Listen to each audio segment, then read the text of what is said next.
I think the question we have in this country is a very simple one. The challenge we have is 3 words. Not the mambo matatu of the president. My 3 words are rule of law. Rule of law. Hiyo ndio mambo matatu ya Kenya. Shida ya Kenya ni hiyo. If we can implement this constitution, we'll be out of the woods. The problem is we don't want to implement it. We watered it down from the Bomas process. It was very heavily watered down. Then even this watered down version, people don't want to implement it. That's where the problem is. And I've seen a lot of anger here.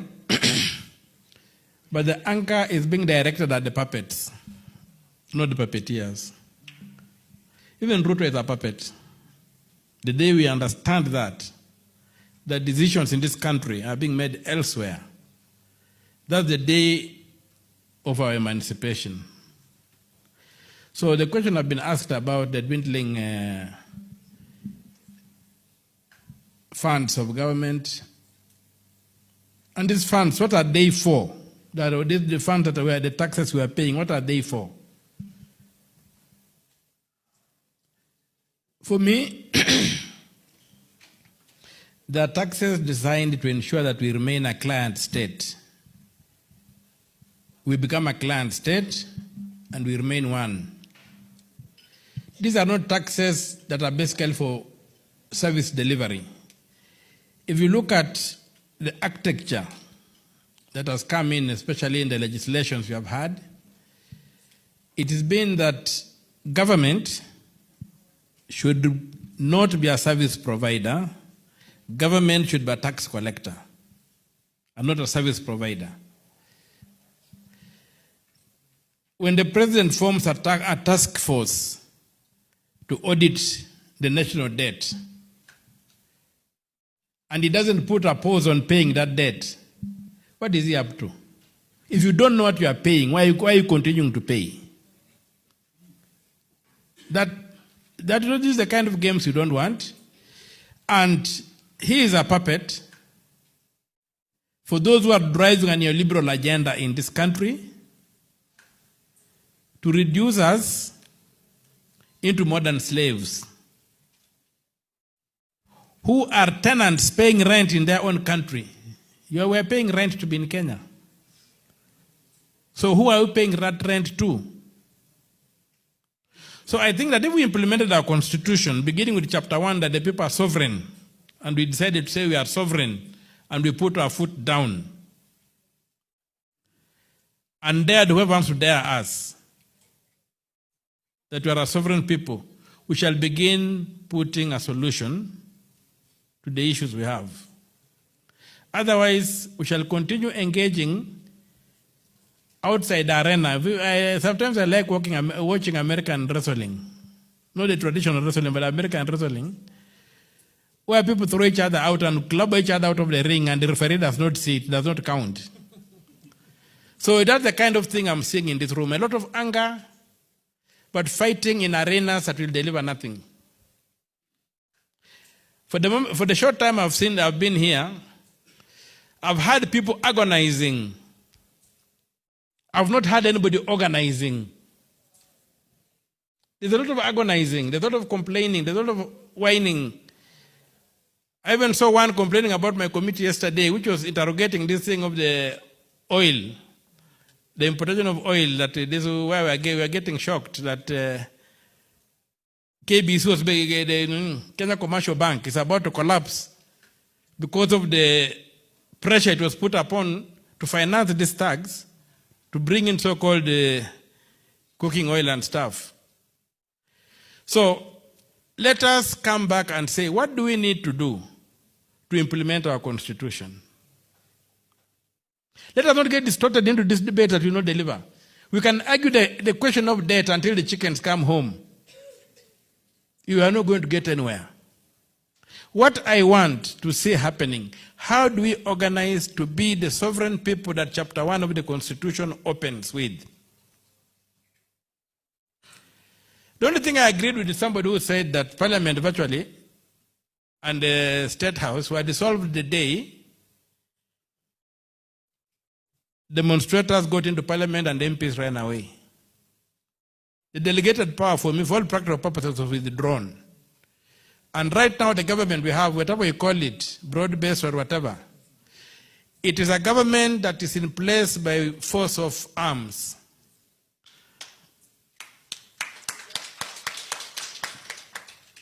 And it says, you come, we shall kill you. And you had the president on 25th of June state on national TV that at whatever cost, the status quo will be protected. I don't know if you heard him. And that's the reality. So the question should be that on your mind should be that how do we defeat this military organization as a people? Do we keep on throwing our bodies at it and being mowed down? Or within the system, are there spaces within which you can organize and legitimately take over the power and implement the agenda in Article 1, that the people are sovereign? Nothing else matters. Everything else is anchored on that particular phrase. Right now, the people are not sovereign. That's why, for some of us who are older, have seen, at independence, we got a semblance of a state. But if you look through time, and I want to give you the question of construction of roads in this country. We used to have the Ministry of Roads, or Ministry of Work, Public Works and stuff. She has kept on changing this name, but it basically did the public works. It had caterpillars. Even in the villages where we were very far from Nairobi, in the border of Uganda, you could see government caterpillars building roads, caterpillar tractors. Today, they came up and said, instead of saying that this ministry should be strengthened, and if there's any mismanagement, we deal with it, they said dissolve this ministry, create organizations, there are 4 organizations. There's a mother organization called the Kenya Roads Board at the top. Underneath, we have got the Kenya National Roads Highway for building trunk roads. Then you have got the Kenya Urban Roads, doing the urban roads. Then you have got the Kenya Rural Roads Authority doing whatever, the rural roads. I've looked around. These people don't even own a spade. There are bureaucracies for processing tenders. There are bureaucracies for processing tenders. For the last 30 years, I've had an office at NSSF. And I've been observing something that may escape many people. NSSF is a government body. It requires to have the security mechanism, people, these watchmen, the security guards. NSSF keeps on contracting, issuing tenders for different companies to come after a period of about 3 years. They say they've changed whoever is supplying the tender, whatever. One thing I've noticed, most of the guards there just change uniform.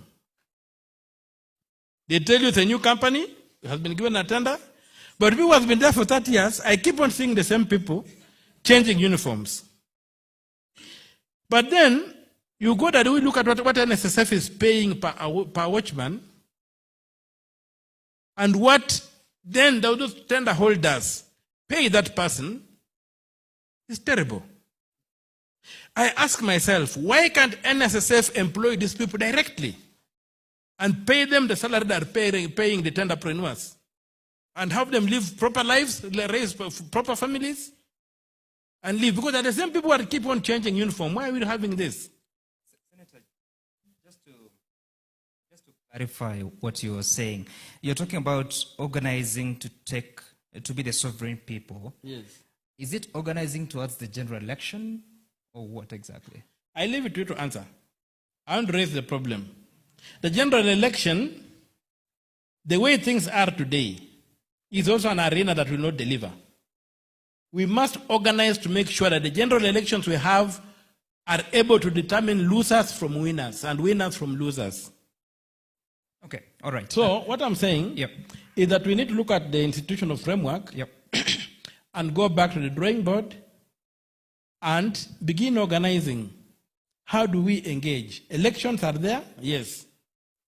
But the problem is so deep that I want people to understand. And the reason I was giving this narrative of roads is that towards the end of Uhuru's government, I managed to push the government to allocate money to a road in Busia. This road is 22.5 kilometers. It was to be tarmacked. Money was given to Kenya Roads Board. Kenya Roads Board goes and gets the implementing agency, which is KERA. The first thing I'm asked when the money is given to KERA, part of the money is given to KERA, I'm called and said, Mheshimiwa, we have got money to start building a road. Do you have a contractor? I said, I've never built a road in my life. I don't even know into contractors. So in the discussion, I told the MD, what I want is a road. I don't have a contractor. Then I don't know, somebody tells me, you know, you're a politician, and I know you have got many needs. And if you have a contractor, then you'll be able to get some money given to you for your things. So me, I said, I don't want that. So I insisted, and I kept off. Eventually, they did the tender. They identified their contractor. Somebody comes on the ground. Then I noticed something very strange. You know, these cubicle, these things where the squares where they build the sites. The kind of iron sheets the fellow was using to fence was really one that was really had been used over and over and over. Then I began wondering, does this man have the capacity to do a road worth 2.5 billion? So, to cut a long story short, he brings in equipment, looks funny, he begins building the road. I decided to hire a firm of private engineers to do an audit of what is happening. Then I realized the road had been narrowed, the specifications, the tarmac was thinner, the foundation, most of the part was, they were compacting the earth, not putting in stones. So the report is done. I go with the report back to the Kenya Roads Board. I say, look at what's happening. And these people say they are suspecting about 41 million shillings has not been factored into the project. They would have been given only 150 million to do a section and a bridge. So I go to Kenya Roads Board. They look at the report from this private firm I had hired to audit the project. So they hired their own auditors to go on the project site. And they discover that it's not 41 million missing, it is 60 million that has been taken out of 150 million. That's almost half. Has been taken out, showed the work is being done, the money is there, and the project is behind time. It was supposed to take 6 months. This was about 2 years later. Now, a road, the 22-kilometer road, that is fully funded, that should have been built about 6 months ago and completed, has only been built 1.3 kilometers. And now they want to begin revising the costs because they felt the money that was given was much more than the cost of the road, so they have to hang around to still. So that is the depth of the problem. Okay. It's not a question of it's not a question of politicians. Yeah. Because I've heard a lot of people talk about politicians. The road goes the whole way. All right. And we must begin cleaning it from there. All right, Senator. We'll come back to you. Wanjiru, really, as he says, it's not just about the political class or about the politicians. It is a solution that has to, should I say broad-based, that has to come from every corner of this country. What are your thoughts surrounding that? Thank you so much, Sam. And yes, accountability is a two-edged sword. It affects all of us. Corruption affects all of us, and for us to clean up, it takes all of us. And I'll say there's been an example, I think many examples used here about procurement, about CDF. And you know that, of course, during the protests, CDF became a big issue. There is now a proposal that CDF should be restructured and put towards free education. And that brings quite a lot. There's 2 or 3 issues there. Number one, there is CDF and the Member of Parliament. Why has Parliament been able to hold on to CDF? We have a Supreme Court ruling, actually, that require MPs out. And it's because of the incentive structure. The way CDF is designed, those tenders are awarded up to the project level. So members of Parliament know Who wants CDF? It is the people. Because they are benefiting. They have spread the gains. So to really, and you know CDF is what you call a slush fund. MPs use it for political mobilization. They use it for themselves, but they are not eating alone. So the problem of corruption is who benefits. We are all competing to benefit. So the question is, how do we root out corruption? And I will say this because that's the question you asked me, is as a country, you saw the poll, the TIFA poll that said 80% of Kenyans supported the Gen Z protest, 80%. Because I'm a parent of a Gen Z and a millennial, and parents were talking, even religious leaders were talking, and they were saying, thank God our children have gone out on the street. This was before the killing started. You know those early days. Even members of parliament, I was called by some of your colleagues who said, hey, you know it's been bad. Now we are feeling we can work. So the hope, our country is in a hole because we can see really we don't have a country. This is very predatory capitalism. What you're hearing, that's not a country. That's really a very captured state. So the protest brought hope.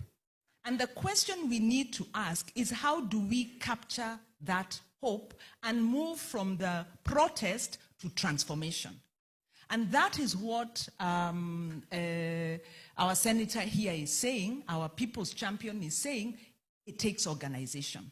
Because examples in other states, for instance, Egypt had a successful spring. They managed to remove a dictator. No sooner had they removed a dictator, the elites regrouped and were then able to use the very same process to remove a moderate and bring in an even worse hardliner. So now we are in the counter-revolution because we shocked politicians. I don't know if you were watching news and seeing the body language. They were scared. Even as the president is talking, you could almost imagine their mind is like, they are wondering, these children, how are they the ones who have laid us low? Because Kenya is under new management. Kenya is under Gen Z management demanding accountability. But I think the reality is we have a very murderous regime that doesn't mind killing a few to tame the majority. They don't mind because that's what they have done. Abductions, intimidation. I can't imagine the psychology of a young person who's been abducted, who's getting phone calls to intimidate them because that is what the state is doing to its people. That is why there is no report. I mean, there has been no police report on the killings, on the brutality to question and to investigate because the state can't investigate itself. But the point is, Kenyans have seen it is possible. And Kenyans are fed up. Those great poets here, Kenyans are fed up. So the question is, how do we move? And the question I ask myself is, where were the religious leaders? Where were the civil society leaders? Where were the business leaders? Of course, Gen Z kept saying, our parents, stay home. But really, there's one, even if you have the numbers, you can't move alone because you need the others. And in protests, what is known to work is that cross-sector planning, structuring. So, and then our social culture, like I said and we've discussed here, has tolerated and expects corruption. We have to be very honest, like the gentleman who talked, the poet about I am corruption and you love me.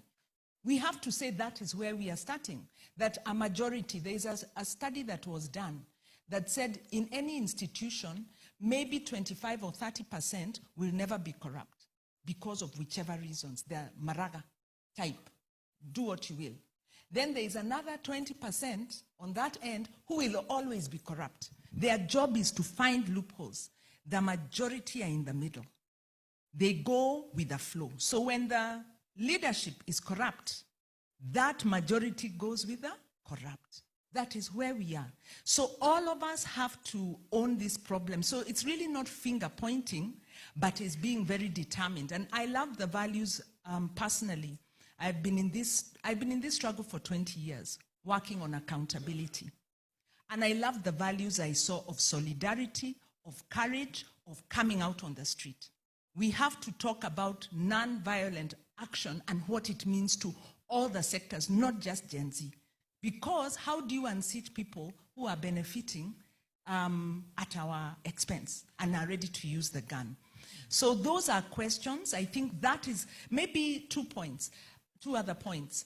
When we changed the constitution, there was an interruption in the process. And there were a few leaders who are saying, when you change a constitution after a period of a lot of corruption and really entrenched mismanagement, you need an interim period where you have a kind of interim government that helps spearhead from the old order to the new order. But we were excited. The constitution, a new constitution, Moi has gone, people moved into a new constitution, but we carried the culture. So we have a good constitution, but we don't have the culture of constitutionalism. And if this process were to really follow its natural trajectory, that's where we need to go. We need the government. This is not even the government. This captured apparatus needs to step aside, give us a period where we clean up shop, where we design and redesign into institutions that can take us into the future. Okay. Because as we are now, that can't happen. Maybe very, very last point on the social audits. Like the lady said, she's been doing social audits. She's able to ask for the BQs. Everyone can do those audits. We've seen, a lot of young people stepping up to do that. If we start auditing the MCA, the ward projects, the CDF projects, those projects on the ground, we begin to hold government accountable. So I wish to encourage those who are doing that to continue, and those who are not to join forces as we organize politically. So the solution is political, it is social, it is also economic. Thank you. All right, thank you, Wanjiru. And just to let you know that the Senator of Kisii, Richard Onyonka, has joined. We'll be speaking to him shortly. But before we do that, Fanya Mambo, so here we are talking about what change needs to be seen. And if you've listened to Kenyans, there are a good section of them that are getting tired, that it's taking so long. What, in your opinion, is required as structural reforms legally, but also the people and politically, knowing too well that politics is largely organized in political parties here in Kenya? Very good morning. How is everybody? How are we today? Najua hatujasalimiana na mimi ni Mkenya napenda salamu. Thank you very much. I must say thank you to the organizers of this forum for having given me an opportunity to sit here. I don't take it for granted. I'm actually very humbled. But very quickly, because I want to get to your question, how did we get here? On November, I think around 28th, 2023, I said something that got to the phones of very many people. We said that we've gotten to a point where the government now needs to take the salary and we take the taxes.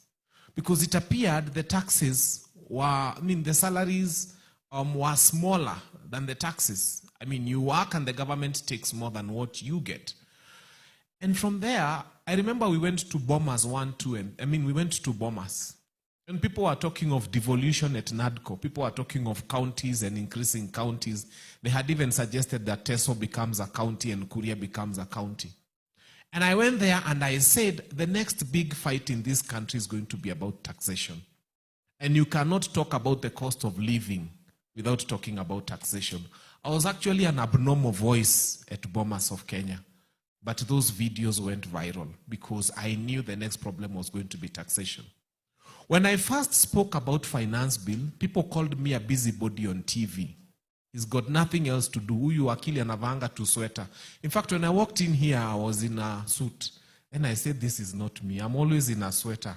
And people know me for that. And they've called me very interesting names. So I just decided, let me be in what I like.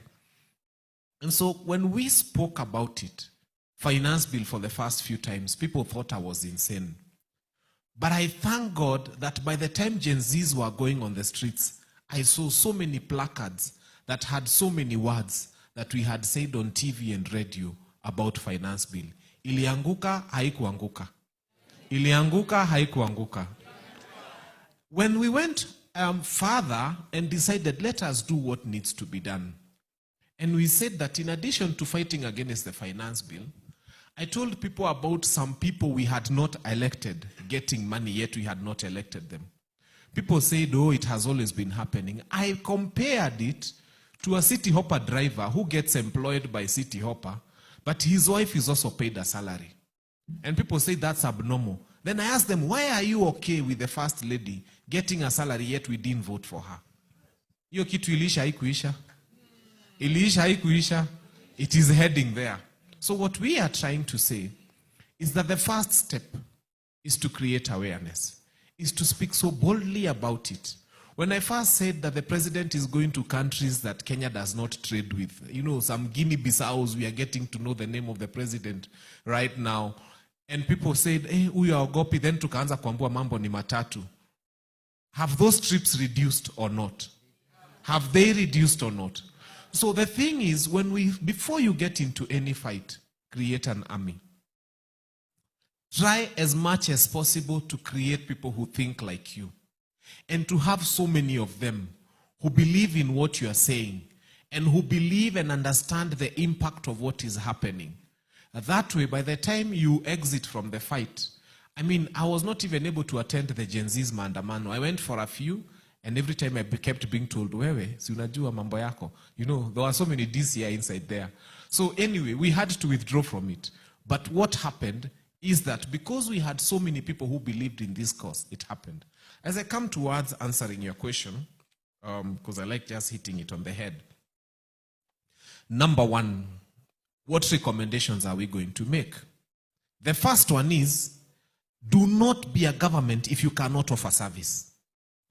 We need to come and say, you know, today, if you were to collapse on a street when you are walking, it will be very hard for a county ambulance to come and pick you up. Lakini terminal ya gari yako ikichomoka when you are driving, I can assure you there will be 5 breakdowns before you can open your bonnet and return the terminal. Because in towing you there is money, but in taking you to a hospital there is no money. So we are giving notice to Sakaja. We are tired of seeing private contractors fixing roads in Nairobi. Kama wewe hauwezi tengeneza barabara kama Sakaja, exit the stage. Why are we giving tenders to people? Nairobi City County used to have graders. They used to have items that were used to fix our roads. They used to have tractors. They used to have engineers. Why? Do you know I have seen some of these people who are being given tenders, people who cannot even build a toilet. Someone tells you, oh my God, let me tell you, imagine I got the tender for this road, and then you look at the nails and then you ask them, have you ever built a toilet? You? No. But you have a tender for a road? Yes. What are city engineers doing? Sakaja and to the entire national government. If you people cannot build a road, you have no business being in governance. There has to come to a point where we stop this tenderpreneuring and government becomes a service provider for Kenyans. That is non-negotiable. Number two, we have for a long time had pre-qualification of suppliers. Get it for the first time, we are changing that. We have to move to pre-qualification of manufacturers. I want to repeat that. We are going to stop this nonsense of pre-qualification of suppliers and move to pre-qualification of manufacturers. The reason I'm saying that is this. When you wake up today, Kenya is manufacturing biro pens. But the bulk of pens in government offices are from China. Why does that happen? Because when you give the tender to a supplier, what they do is they look for the cheapest source, and that has to be outside the country. And that is what, by the way, the same pen that we buy for 20 shillings, government buys it at 250 shillings. When you stop pre-qualifying suppliers, people will stop this nonsense of going to buy things from China. They will set up factories because government is only pre-qualifying manufacturers. 60 years of independence, and we cannot manufacture a bicycle. We have to stop that nonsense. So we have to start pre-qualifying manufacturers. And so that in every category where there is a manufacturer tendering and a tenderpreneur offering themselves, we give the manufacturer. Number 3, and I'm almost finishing. If today you give a tender of 1 billion to one person to renovate State House, because I tend to imagine maybe Uhuru was sitting on plastic chairs. I think the roof was leaking. Whenever Museveni visited, they would borrow a toilet. Actually, he comes with a toilet. What was the need to renovate State House for? So anyway, when you give the tender to renovate State House to one tenderpreneur, once they are done, they buy a 40 million Range Rover, and a few other things. Now we need to change that and start saying where there are 2 people tendering, an individual and a chama. Like, can you imagine if 300 women had tendered to be given the tender to renovate State House? That money would have gone to 300 families. And it would have impacted on the lives of women who have 300 families and their children and their husband and other dependents. If it was a chama today that has got 20 young people, and that chama comes and tenders and gets a tender for 200 million, it has gone into the pockets of 20 people. Right. This one where you give 1 billion to one person, it takes one child to a school where they pay school fees for 400,000 per child, as opposed to giving to many people, and it goes to many schools and supports many children. Most finally, this idea of thinking that this country has to pre-qualify itself for everything has to come to an end.